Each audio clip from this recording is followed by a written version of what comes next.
Welcome to the Timeless Tales Library, your haven where each story unfolds like a soft blanket around weary souls. I'm Oliver, here to shepherd you through tonight's calming narrative, a tale woven to still your racing thoughts and carry you tenderly into dreams. The Timeless Tales Library flourishes because of cherished listeners like you. If you've discovered peace within these walls, please subscribe and help us continue nurturing these restful journeys. As you nestle into comfort, leave a comment sharing where you're listening from across our beautiful world tonight, and whisper to me a destination where you'd love a story to sweep you away, perhaps the misty highlands of Scotland, a starlit oasis in the Sahara, the floating markets of Thailand, or a hidden monastery in the Himalayas. Your wandering hearts fuel the magic that keeps our treasured library alive and glowing. This story is about a magical neighborhood bakery on a stormy Thanksgiving evening, where beloved characters from classic literature arrive one by one, seeking warmth, comfort, and the mysterious baker's special seasonal treats. As rain drums against the windows and the fireplace crackles softly, strangers become friends over slices of wonder-spiced pumpkin bread and cups of chamomile dreams, finding exactly what they need on this gratitude-filled night. Now, close your eyes and breathe slowly. Tonight, you're not in your room. You are descending into the sunken library within the Timeless Tales Library. Here, the air is thick with peaceful silence, and the light is soft and hazy, filtering down from the water's surface far above. Every shelf is covered in smooth green moss, and the books glow with a soft bioluminescent light. The only sounds are the gentle currents and the occasional brush of a fish's tail. Feel yourself sink deeper, your body becoming as weightless as a page adrift in the water. Your bed is a soft bed of sand at the bottom of this quiet sea, cradling you securely. Release your jaw, your shoulders, and your hands. Let the pressure of the day lift from you, rising to the surface like a stream of bubbles. Let the stories of the Timeless Tales Library drift into your imagination like schools of colorful silent fish. A cozy rainy day. Alice's Bakery. A Thanksgiving evening. The rain had been falling since noon, that particular kind of November rain that seems less like weather and more like a lullaby, steady, rhythmic, insistent in its gentleness. By evening, when the sky had deepened to a soft charcoal grey and the street lamps began their warm amber glow, the rain had settled into a pattern so soothing it seemed to breathe with the world itself. In, out, patter, pause, like a heartbeat made of water and wind. On Chestnut Lane, where the cobblestones gleamed like polished river rocks, and the shop windows glowed with golden light, there stood a bakery that seemed to have been there forever, though no one could quite remember when it had opened. The sign above the door read, "Alice's Rainy Day Bakery," in letters that seemed to shimmer between copper and rose gold, depending on how the light caught them. Tonight, with rain streaming down in silver sheets, and the last of the autumn leaves tumbling past in wet spirals, the bakery looked like something from a dream, warm, welcoming, impossibly inviting. Inside, the air was thick with warmth and fragrance, the scent of cinnamon and nutmeg, of butter and brown sugar, of yeast and vanilla, and something else, something that couldn't quite be named but smelled like comfort itself, like safety and home and long ago childhood memories all woven together. The bakery's interior was a study in coziness. Exposed brick walls, the color of autumn rust, wooden beams crossing the ceiling like the ribs of some great friendly creature, and everywhere on shelves, in corners, hanging from hooks, little touches of whimsy. A tiny door set into the baseboard, no more than 6 inches tall. A clock that seemed to be running backwards, though its hands moved so slowly you couldn't quite catch them at it. Mismatched teacups arranged in spiraling towers. Books tucked into unexpected nooks, their spines worn soft with reading. A fireplace dominated one wall, its flames dancing behind a wrought iron screen, casting shifting patterns of light and shadow across the floor. Before it sat several overstuffed armchairs, each with a small table beside it and a reading lamp with a fringed shade.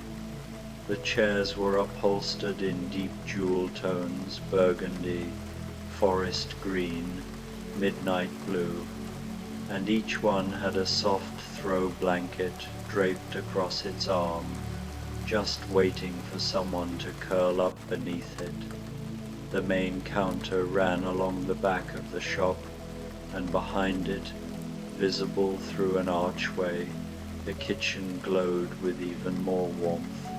You could see the great iron ovens, their doors occasionally opening to release waves of heat and fragrance. And there, moving between counter and oven, between cooling racks and preparation tables, was the baker, a figure glimpsed only in moments, never quite in focus, present more as a feeling than a person. All you could really see was the white of an apron, the flour-dusted forearms, the gentle, sure movements of someone who had baked 1,000 loaves and would bake 1,000 more, each one made with patience and care. Tonight, the glass cases were filled with special treats. This was Thanksgiving evening, after all, though the bakery seemed to celebrate it in its own peculiar way. There were traditional offerings, yes, miniature pumpkin pies, no bigger than tea saucers, their crusts golden and flaky, topped with tiny dollops of fresh cream, apple tarts gleaming with glaze, cranberry scones studded with orange zest. But there were other things too, things that seemed to belong to a different kind of celebration entirely. Cookies shaped like playing cards, iced in red and white. Little cakes that said "Eat me" in beautiful cursive script. Bottles of cordial labeled "Drink me" in various flavors, raspberry, elderflower, rose. On a special table near the fireplace, someone had arranged a Thanksgiving display, a cornucopia woven from what looked like golden straw but might have been something else entirely, overflowing with glazed chestnuts, candied walnuts, and small wrapped parcels tied with ribbon. Beside it stood a tiered serving stand holding an array of tiny sandwiches, cucumber and cream cheese, turkey and cranberry, mushroom and herb butter, each one cut into shapes that might have been diamonds, clubs, hearts, and spades if you looked at them just right. The rain drummed harder against the windows, and the fire crackled softly in response, sending up a small shower of sparks that glittered and died behind the safety screen.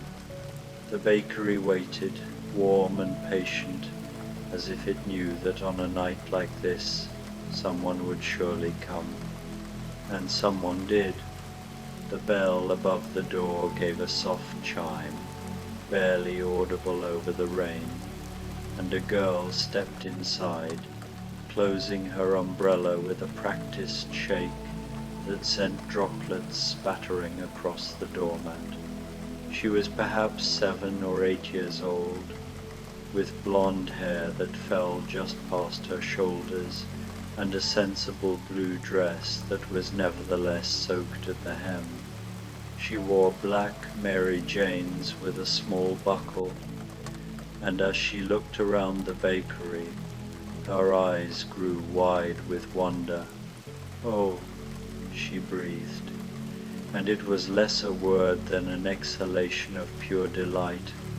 This was Alice, of course. The Alice.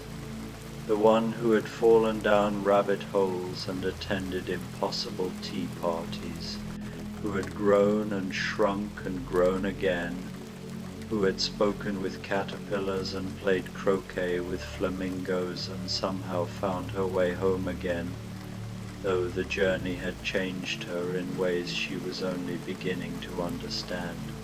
She approached the counter slowly, reverently, taking in every detail. Her gaze lingered on the eat-me cakes, and a small smile played at the corners of her mouth. From the back the baker appeared, or rather a presence appeared, and a gentle voice asked, "What would you like, dear?" Alice considered. "It's Thanksgiving," she said thoughtfully, "though I'm not entirely sure I know what one gives thanks for after the sort of day I've had. Do you have anything for that?" A soft laugh, warm as the fireplace. "I have just the thing." The baker moved with quiet efficiency, and moments later placed a small plate on the counter. On it sat a slice of what appeared to be pumpkin bread, but the color was deeper, richer, almost glowing with a warmth that seemed to come from within. It was studded with pecans and drizzled with a glaze that caught the light like liquid gold. Beside it, a cup of tea chamomile with honey, and a whisper of vanilla sent up delicate spirals of steam. "Gratitude bread," the baker said softly. "Every bite helps you remember something worth being thankful for. And the tea is for peaceful dreaming." Alice picked up the plate and the teacup with careful hands, and made her way to one of the armchairs by the fire. She settled in, tucking her feet beneath her, and pulled one of the soft blankets across her lap. The fire warmed her rain-chilled bones, and the first bite of bread was everything the baker had promised, sweet and spiced, with the earthiness of pumpkin and the richness of brown butter, each flavor unfolding slowly like a memory. She was just thinking about her sister, about the warmth of reading together on quiet afternoons, when the bell chimed again. This time, the figure that entered was small and white, and in a terrible hurry. The white rabbit burst through the door in a flurry of wet fur and anxiety, his pink nose twitching, his waistcoat soaked through, his pocket watch clutched in one paw as he stared at it with mounting distress. "Late, late, terribly late," he was muttering. Oh dear, the turkey will be quite spoiled, and the guests will all have gone home, and Her Majesty will have my head." "Hello, Rabbit," Alice called softly from her chair. The white rabbit froze, his long ears swiveling toward her voice. "Alice, is that you?" "Oh, but I can't stop. I simply can't. I'm already—" "You're already here," Alice said gently, "and it's warm. and there's food, and the rain isn't going to stop anytime soon, so wherever you were rushing to, I don't think you'll make it tonight." The rabbit's whiskers drooped. He looked down at his pocket watch, then at the door, then at the fireplace with its dancing flames. His shoulders sagged with something that might have been relief. "I suppose," he said slowly, "I am rather cold and wet, and I haven't eaten since breakfast, which was quite early, and not very much, because I was in such a hurry." The baker appeared at the counter. Without a word, a plate materialized, a small pot pie, golden crusted and steaming, the size of a saucer. Beside it, a cup of something that smelled of apples and cloves. The white rabbit approached hesitantly, as if accepting comfort was somehow a dereliction of duty. But when he picked up the plate and inhaled the savory steam rising from the pie, his eyes closed in something very like bliss. He chose a chair near Alice's, though not so close as to presume, and sat with the plate balanced carefully on his lap. The first bite of pie filled with tender turkey, root vegetables, and rich gravy seemed to melt something in him. His rapid breathing slowed. His ears, which had been standing at attention, relaxed by slow degrees. "This is," he said quietly, "rather nice." "Yes," Alice agreed, sipping her tea. They sat in companionable silence for a while, the rain their only conversation, the fire their shared warmth.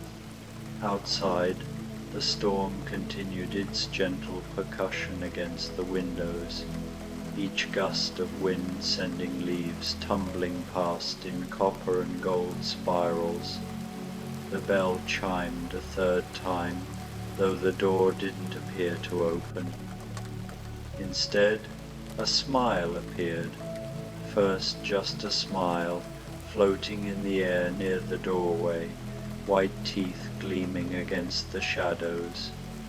Then, gradually, the rest of the Cheshire Cat materialized around it, his grey and pink striped fur only slightly damp, as if rain were something he could choose whether or not to experience.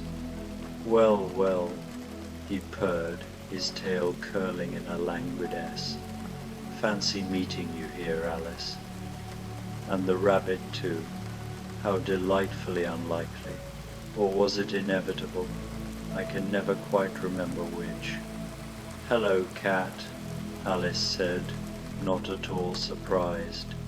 She had learned long ago that being surprised by the Cheshire Cat was rather missing the point of him. The cat drifted more than walked to the counter, his body occasionally becoming translucent, so that you could see the brick wall through his middle. He peered into the display cases with interest. "What curious confections," he mused. "Do you suppose they're real, or just very convincing ideas of food?" The baker appeared, unfazed by a partially invisible customer. "What would you like?" The cat's grin widened, which shouldn't have been possible but was. "Surprise me. I do so enjoy a good paradox." What appeared on the counter was a small tart, its filling a swirl of colors that seemed to shift as you looked at them, purple to blue, to green to gold, never settling, never still. Beside it, a cup of tea that steamed with different scents each time you breathed in. Mint, then chocolate, then something floral, then something spicy. The uncertainty tart. the baker said quietly. "It tastes like whatever you most need it to taste like. The tea changes too. Nothing stays the same." "Perfect," the cat purred, and faded almost to nothing except for his eyes and his smile. These floated over to a chair, a different chair from either Alice's or the rabbit's, maintaining that perfect feline distance that was neither too close nor too far. The tart and tea followed, held by invisible paws. The three of them settled into a peaceful quiet. The rabbit had finished his pie and was holding his spiced cider with both paws, letting the warmth seep into his bones. Alice was working on her second piece of gratitude bread. She hadn't meant to have more, but the baker had quietly left another slice on the table beside her, and it had seemed rude not to eat it. The Cheshire cat flickered in and out of visibility, present and absent, there and not there, perfectly content with his paradoxical existence. "Do you know," the rabbit said suddenly, startling himself with his own voice, "I don't think I was late for anything at all. I think I've been rushing for so long that I forgot where I was rushing to." "That happens," Alice said gently. "Quite often," added the cat's smile, floating disembodied near the ceiling. "People forget the difference between purpose and habit. Rush long enough, and rushing becomes the point." The rabbit considered this, his nose twitching thoughtfully. "Then perhaps," he said slowly, "I'm exactly where I ought to be." The fire crackled its agreement, and the rain drummed its soft applause against the windows. Time passed in that gentle, unmeasured way it has in very comfortable places. The four of them, Alice, the rabbit, the cat, and the mysterious baker, moving quietly in the back, existed together in perfect harmony. Not quite a group, not quite separate, just beings sharing warmth and shelter from the storm. Then the bell chimed again, and this time 3 figures tumbled through the door in a chaos of wet coats, dripping hats, and loud voices. "I told you we should have turned left at the oak tree. There were 17 oak trees, dear fellow. You'll have to be more specific. Can't we just have tea? I'd very much like some tea." The Mad Hatter, the March Hare, and the Dormouse had arrived. The Hatter's tall hat was streaming with water, his oversized coat sodden and dripping onto the doormat. The March Hare's fur stood up in wild spikes, and his ears drooped with wetness. Between them, the Dormouse yawned enormously, apparently unbothered by the fact that he was drenched. "Alice," the Hatter cried, spotting her by the fire.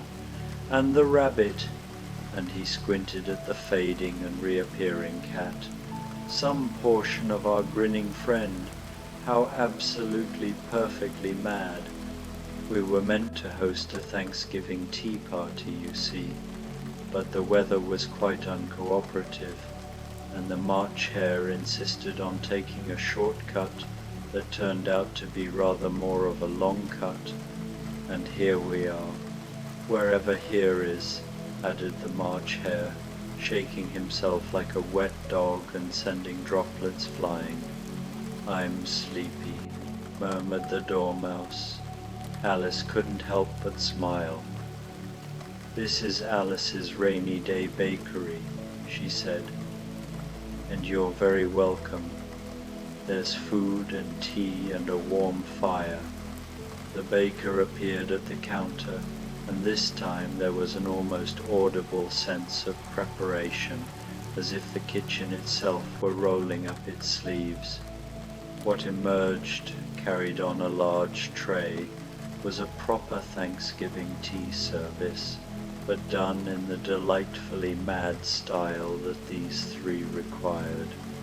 There was a teapot shaped like a turkey, its spout the bird's beak, steam rising from a small hole in its back, cups and saucers in mismatched patterns, each one a different size, because of course they were.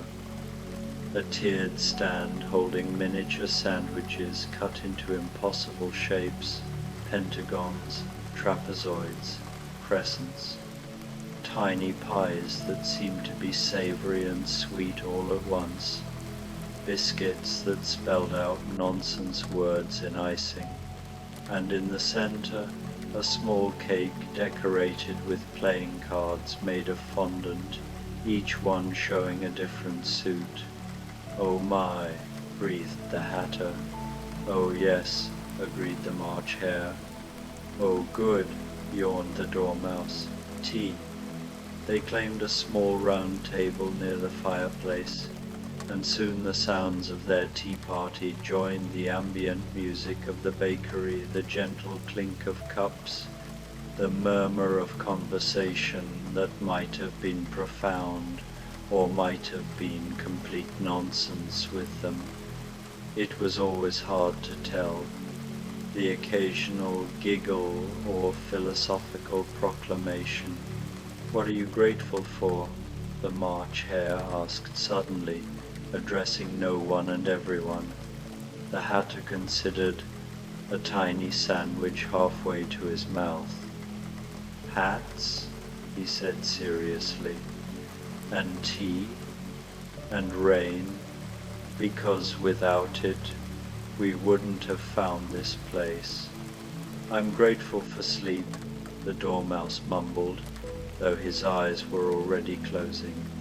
"I'm grateful," the March Hare said, "for friends who don't mind when you take wrong turns, because sometimes the wrong turns lead somewhere better." Alice felt a warmth in her chest that had nothing to do with the fire or the bread.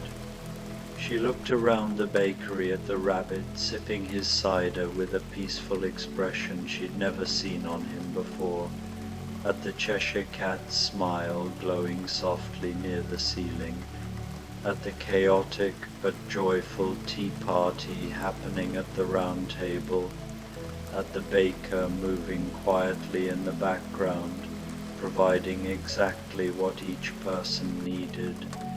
"I'm grateful," she said softly, though no one had asked, "for strange places that feel like home." The bell chimed again. This time a young woman entered, perhaps 17 or 18, with dark hair pinned up in a no-nonsense style that was nevertheless coming loose in damp tendrils. She wore a practical wool coat over a simple dress, and she carried a leather satchel that bulged with what looked like papers or perhaps a notebook. She paused just inside the door, taking in the scene with sharp, intelligent eyes. "Well," she said, brushing rain from her shoulders, "this is unexpected and wonderful. I was trying to find my way to the train station, but I think I may have taken a wrong turn somewhere near Concord." Alice recognized the forthright manner, the way this young woman seemed to take strangeness in stride. "Are you Joe?" she asked. "Joe March?" The young woman's eyes widened. "I am.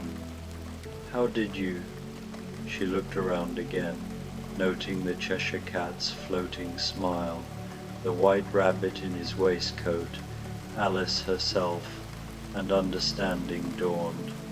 "Ah, I see. I've stumbled into a story that isn't quite mine. How perfectly splendid.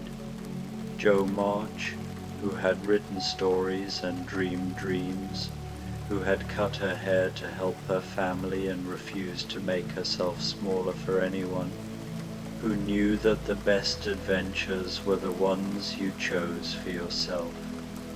She crossed to the counter with the confident stride of someone who had never met a situation she couldn't turn into material for a story. "What do you have that's warm and filling?" she asked the baker. "I've been walking for hours, and my stomach is quite convinced I've forgotten it exists." The baker produced a bowl of soup, rich turkey and wild rice, with vegetables and herbs, served with a thick slice of crusty bread and honey butter. Beside it, a mug of hot chocolate topped with fresh cream and a sprinkle of cinnamon. Joe chose a chair near Alice and dove into the soup with the unself-conscious hunger of someone who had spent too long choosing art over comfort and was now ready to have both. After several spoonfuls, she sighed with deep satisfaction. "This," she declared, "is exactly what I needed. Thank you. What are you thankful for?" The March Hare called from his table, having apparently decided this was the question of the evening. Joe considered while buttering her bread. "My sisters," she said, "my words, my freedom to choose my own path, and unexpected places like this, where the impossible becomes possible, and a girl with ink on her fingers can sit down to dinner with characters from other people's dreams." "Well said," the Hatter cheered, raising his teacup in salute. The door chimed once more, and a girl of about 13 tumbled in, her red hair escaping from 2 braids, her grey eyes wide with wonder. She wore a dress that had been carefully mended in several places, and she carried a small basket over one arm. "Oh," she exclaimed, clasping her hands together, "oh my, this is exactly the kind of place I always imagined existed. Kindred spirits and magic, and are those really playing card cookies? This is what I'd call scope for the imagination." "Anne?" Joe asked, recognizing a fellow dreamer. "Anne Shirley?"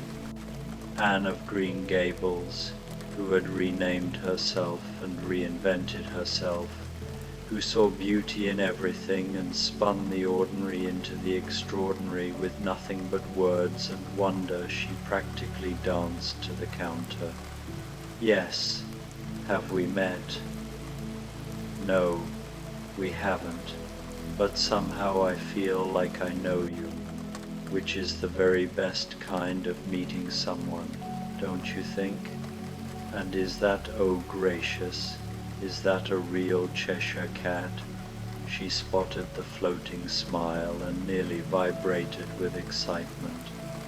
The cat materialized more fully, apparently charmed. "As real as anything," he purred. "Which is to say, exactly as real as you believe me to be." "Perfect answer," Anne breathed. The baker offered Anne a plate containing what could only be described as an imagination tart layers of pastry, alternating with fillings in every color: raspberry red, lemon yellow, lime green, blueberry blue, grape purple. It looked like a sunset and a rainbow had collaborated on a dessert. Beside it, a cup of peppermint cocoa that steamed with candy-striped spirals. Anne joined Joe and Alice, and soon the 3 girls were deep in conversation about stories and dreams, about the strangeness of finding yourself in places you never expected, about gratitude and wonder and the importance of kindred spirits. "I'm thankful," Anne said when the question came around again, "for imagination, for beauty, for bosom, friends, and unexpected adventures, and for people who understand that the best things in life are the ones you never saw coming." The bakery had become by now quite full. The fire crackled merrily. The tea party at the round table had devolved into a philosophical debate about whether pumpkin pie was a vegetable, the hatter's position, or a dessert that contained vegetables, the March hare's her. The dormouse had fallen asleep with his head on the table and was snoring softly. The white rabbit had finally set aside his pocket watch and was reading a book he'd found on one of the shelves, his feet up on a small ottoman, completely at peace. Jo was scribbling notes in a small notebook she'd produced from her satchel, occasionally looking up to observe everyone with a writer's keen eye. Anne and Alice were discussing the relative merits of different types of jam. Outside, the storm continued its gentle song, but inside the bakery, all was warmth and contentment, and the simple pleasure of being exactly where you were meant to be. The bell chimed one final time. The boy who entered was small and slight, wearing green clothes that looked like they'd been made from leaves and moss and other forest things. He had an eternally youthful face and a cocky grin, though both were currently somewhat dampened by the rain. Behind him, a small glowing light zipped through the door before it closed, a fairy, her glow flickering with indignation at the wet weather. "Peter!" Anne gasped. "Peter Pan and Tinker Bell!" Peter Pan, who refused to grow up, who led lost boys and fought pirates, who believed in fairies and magic, because how could you not? He shook himself like a puppy and looked around the bakery with interest. "This is cozy," he admitted. "Not much like Neverland, but nice. Different nice." Tinker Bell chimed something that might have been agreement or complaint with fairies. It was always hard to tell. The baker appeared with two offerings. For Peter, a honey cake studded with nuts and drizzled with caramel, alongside a cup of hot apple cider that steamed with spices. For Tinker Bell, a thimble-sized acorn cap filled with nectar and a crumb of pound cake soaked in honey. Peter found a spot on the floor near the fireplace, sitting cross-legged with his back against Alice's chair. He ate his cake with his fingers, unself-consciously, savouring each bite. "What are you thankful for?" Alice asked him gently. Peter thought about it for a long moment. When he finally spoke, his voice was quieter than usual, less cocky, more real. "Flying," he said. "Adventure. Never having to be boring or ordinary, but also," he paused, looking around at all of them, at the peaceful rabbit, at the dozing dormouse, at Jo with her notebook and Anne with her wonder, at the mad tea party winding down into comfortable silence. Also this, places like this, where you can rest between adventures. I didn't know I needed that, but I think maybe I do." Tinker Bell chimed softly from her perch on the mantelpiece, and her glow seemed warmer, more golden. The evening deepened. Outside, The storm began to gentle itself, the rain softening from a drumbeat to a whisper, the wind settling from gusts to sighs. Inside the bakery, everyone had found their perfect spot, their perfect comfort. The Mad Hatter and the March Hare were playing a quiet game of cards, while the Dormouse slept on. The White Rabbit had abandoned his book and was simply staring into the fire, his expression one of deep peace. The Cheshire Cat had fully materialized and was curled in a chair, purring. Jo was still writing, but her pace had slowed, her words coming more dreamily. Anne had found a book of poetry and was reading it in a low, melodious voice. Alice was listening, wrapped in her blanket, her eyes half closed. Peter was leaning against the chair, playing with a small wooden toy he'd found somewhere, making it dance in the firelight. The baker moved between them, refilling cups, offering second helpings, asking nothing, providing everything. The kitchen glowed with its steady warmth, the ovens breathing out their comforting heat, the smell of baking bread and cinnamon and gratitude filling every corner. "You know," Jo said softly, setting down her pen, "I'll write about this someday. Maybe not exactly as it happened, but the feeling of it, the warmth, the kindness, the way a bakery can feel like the safest place in the world. I'll tell stories about it," Anne added, "about the magical evening when characters from different tales all gathered in one place, and it wasn't strange at all, just right." "I'll remember it," Alice said simply. "That's enough." The Cheshire Cat's smile widened. "And I'll forget it, and remember it, and forget it again, so I can be surprised by it each time." "I'll stop rushing," the White Rabbit murmured, "long enough to notice when I'm somewhere worth staying."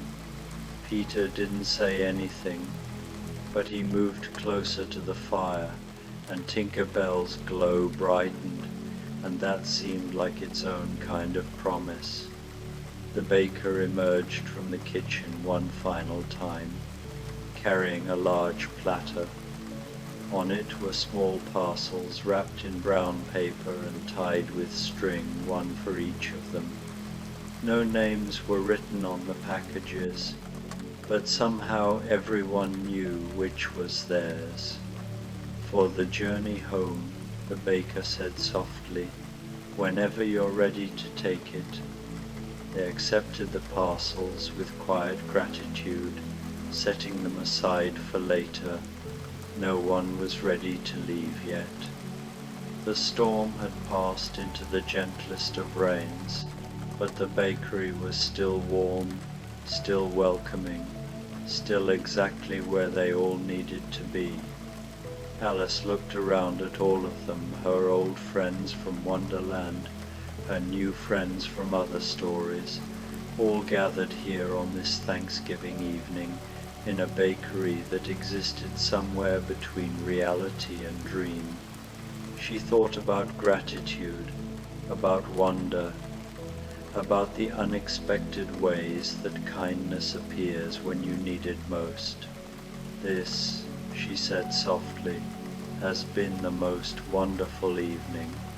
"It has," Jo agreed, closing her notebook with a satisfied sigh.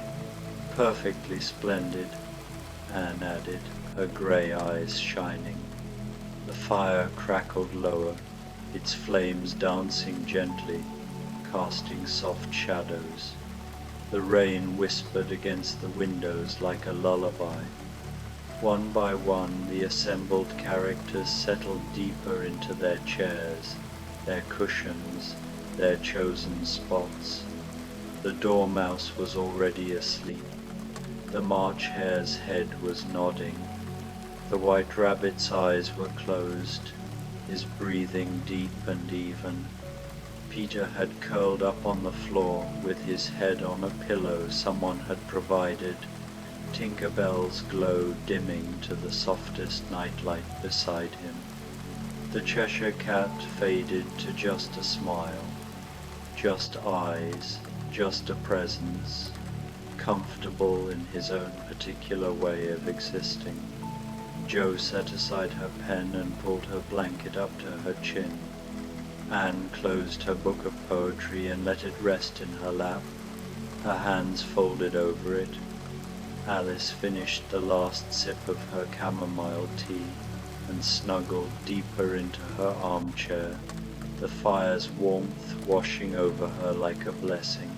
The baker moved through the room one last time, dimming lamps, banking the fire, covering the sleeping dormouse with a small blanket, making sure everyone was comfortable. Then the baker retreated to the kitchen, and even that light dimmed to a soft glow.